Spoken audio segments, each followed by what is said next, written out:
ভাবুন তো, এমন একটা পৃথিবী যেখানে সূর্য নেই, আকাশ নেই, সময় বোঝার কোনো উপায় নেই।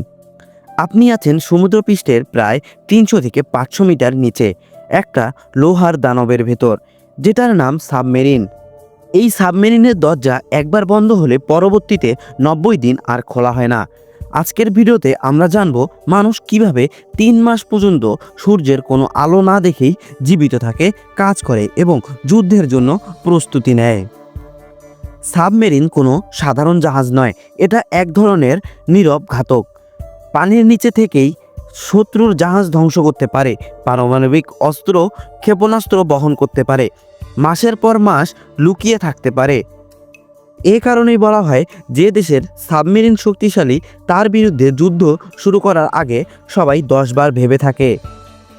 ৩ মাস মানে খাবারের সীমা, অক্সিজেন ব্যবস্থার সীমা, মানসিক সক্ষমতার সীমা। গবেষণায় দেখা গেছে ৯০ দিনের পর মানুষের মধ্যে হ্যালুসিনেশন, ডিপ্রেশন, আক্রমণাত্মক আচরণ বাড়তে শুরু করে। তাই ৩ মাস ধরা হয় সর্বোচ্চ নিরাপদ সীমা। সাবমেরিনে সকাল নেই, বিকাল নেই, রাত দুপুর কৃত্রিম। ভেতরের লাইটগুলোই বলে দেয় এখন সকাল, এখন দুপুর, এখন ঘুমানোর সময়। অনেক নাবিক বলেন মিশন শেষে যখন তারা সূর্যের আলো দেখে মনে হয় নতুন জন্ম নিয়েছে। সাবমেরিনের জায়গা এত কম যে ৩ জন নাবিক মিলে ২টা বেড ব্যবহার করে। একজন কাজ করলে আরেকজন ঘুমায়, একে বলে হট বাঙ্কিং।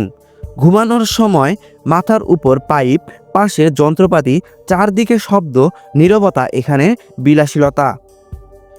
মিশনের শুরুতে টাটকা ফল, সবজি, ডিম, কিন্তু ১৫ দিনের মধ্যেই সব শেষ হয়ে যায়।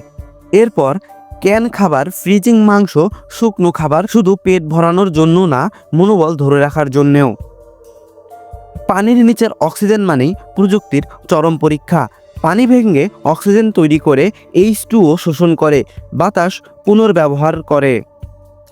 একটা ভাবল নষ্ট মানে পুরো সাবমেরিন ধ্বংস। ইতিহাসের বহু সাবমেরিন এখনও আর ফিরে আসেনি। একটা ছোট আগুন, একটা বৈদ্যুতিক শর্ট সার্কিট, একটা ভুল সিদ্ধান্ত সবাইকে একসঙ্গে মেরে ফেলতে পারে। এই ভয় নিয়েই নাবিকরা প্রতিদিন কাজ করে চলেছে।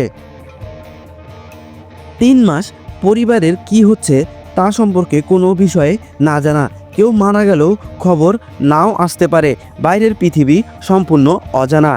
এই মানসিক চাপ সহ্য করতে পেরে নাবিকদের দেওয়া হয় বিশেষ সাইকোলজিক্যাল ট্রেনিং। সবাই এই কাজের জন্য তৈরি না।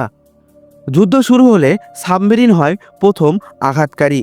শত্রু বুঝতেই পারে না মিসাইল কোথা থেকে এলো। এই নীরবতাই সাবমেরিনের সবচেয়ে বড় শক্তি। ৩ মাস অন্ধকারে থাকা, ৩ মাস পরিবারকে না দেখা, ৩ মাস মৃত্যুর ঝুঁকি। এটা কোনো চাকরি নয়, এটা আত্মত্যাগ।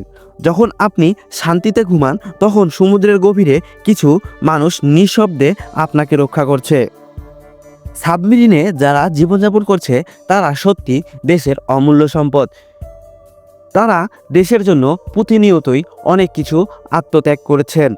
তো দর্শক, আজকের ভিডিওটা আপনাদের কাছে কেমন লাগলো? যদি ভালো লাগে অবশ্যই লাইক, কমেন্ট এবং শেয়ার করে দিবেন। আর ভিডিওটি ভালো লাগলে অবশ্যই চ্যানেলটি সাবস্ক্রাইব করে আমাদের পাশেই থাকবেন।